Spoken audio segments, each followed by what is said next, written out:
That infamous work-life balance. Sounds amazing, but is it even possible? Oh, the meeting's been moved up an hour. You want me to add what to the presentation? Oh, sure, I can bake cookies for Susie's birthday. What do you mean the weekly review didn't get sent out? I did that this morning, didn't I? Oh, that's right, I forgot I was meeting the girls for a coffee after work today. You think I spend too much time with work calls over the weekend? A new proposal to have ready for Monday. No problem, I'll take it home with me to work on. John called in sick. No worries, I can cover his inbox for today.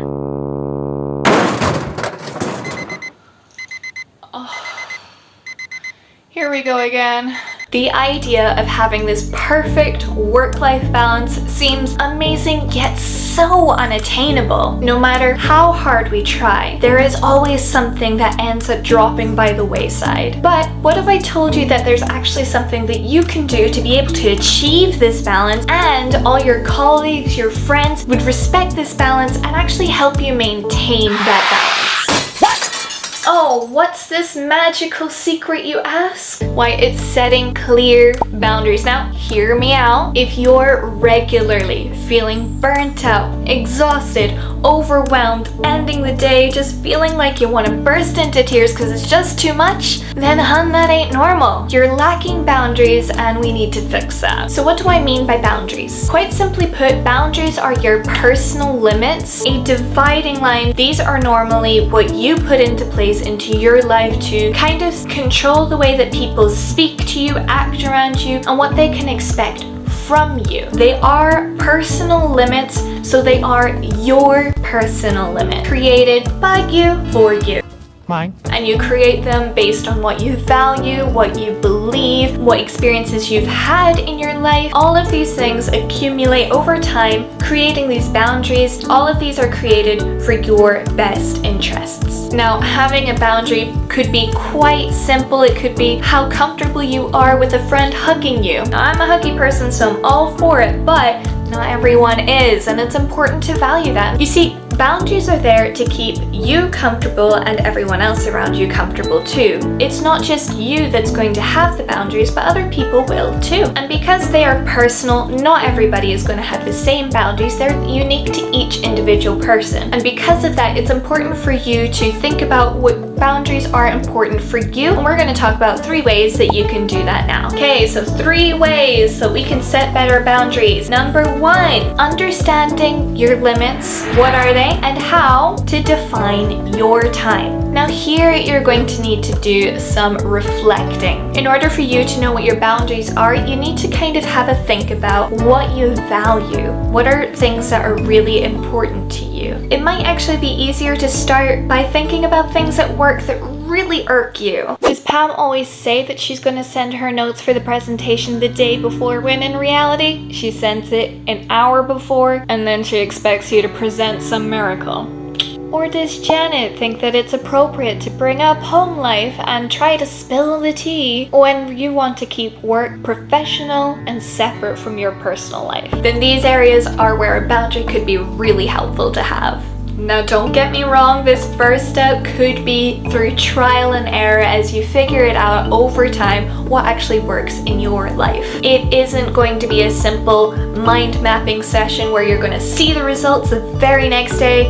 It's going to take time. Now, defining your time and structuring that is going to be critical and important to help you have that work-life balance. Having a hard cutoff point when you're working, for example, is going to be so important to make sure that you're not going to be staying at the office way past hours and that you have a life outside of work. That's the whole point of a work-life balance. Defining times will also help you remove any guilt that you feel about needing to get more work done or that you're not doing enough. No, because time is up and it's time to move on to something else. Moving on to number 2, saying no. No! I know, that one feels kind of uncomfortable, right? I'm not going to lie to you. This one has been something I've been continuously working on, and it's a constant struggle as an incessant people pleaser. But over time, I've come to realize how powerful it is to learn how to say no.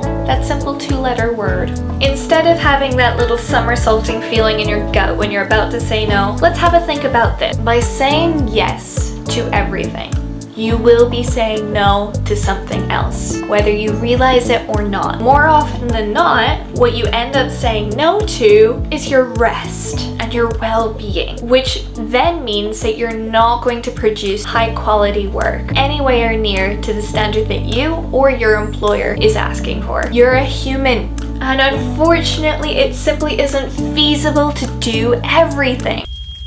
This is fine. If coming to terms with your humanness isn't enough for you to feel comfortable to say no to people, then maybe this will help. Maybe try saying no proactively. When you are aware that you have a mountain of work to get through and Supervisor Sandra comes to you asking for some help on an upcoming pitch, you could offer her a solution of some kind, whether that's referring her to someone else on the team, asking how your tasks could be delegated to make room for this one, or suggesting what method might be more efficient for her to prepare, obviously respectfully. Now, giving a solution is not necessary, but it may be helpful for you to feel more comfortable to say no and maintain what your boundaries are. But please remember that no is a full sentence, and that is enough. But being proactive in how you say no can actually be helpful for both you and the person who's asking. Now, of course, situations will vary.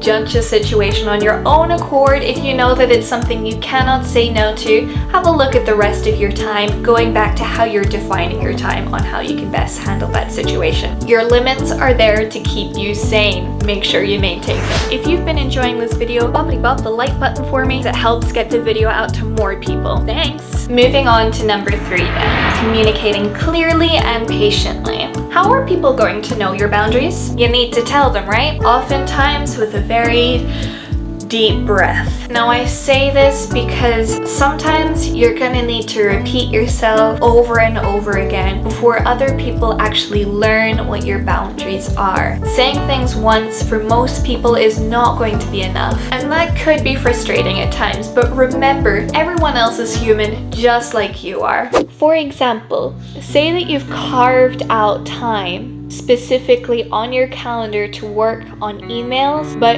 Gary in HR doesn't know that and is still expecting an immediate response from you. Then he's not going to understand why you're not replying unless you tell him. And even then, he might need reminding. And that's okay. When you have an opportunity to tell people your boundaries, whether that's at the water cooler, whether that's in a meeting, whether that's in your little end note in your email, wherever it is, make sure that you are communicating clearly and regularly so that people remember. Be sure to stick with it here. It's going to be important that you stick with it, stay with the program, stick to your limits hard, so that they can actually be put in place and survive the longevity of your career to help you have that ideal work-life balance. Now, of course, your needs and requirements will change over time, but make sure you are evaluating that and being sure to communicate as you go. Don't wait until it's too late and you're barely keeping yourself afloat in the overwhelm that is work sometimes. Take action now. If you are struggling to stay afloat, your boundaries aren't being respected, you're overwhelmed, and you're in a situation where you don't know if you should stay in your job and wait out the storm,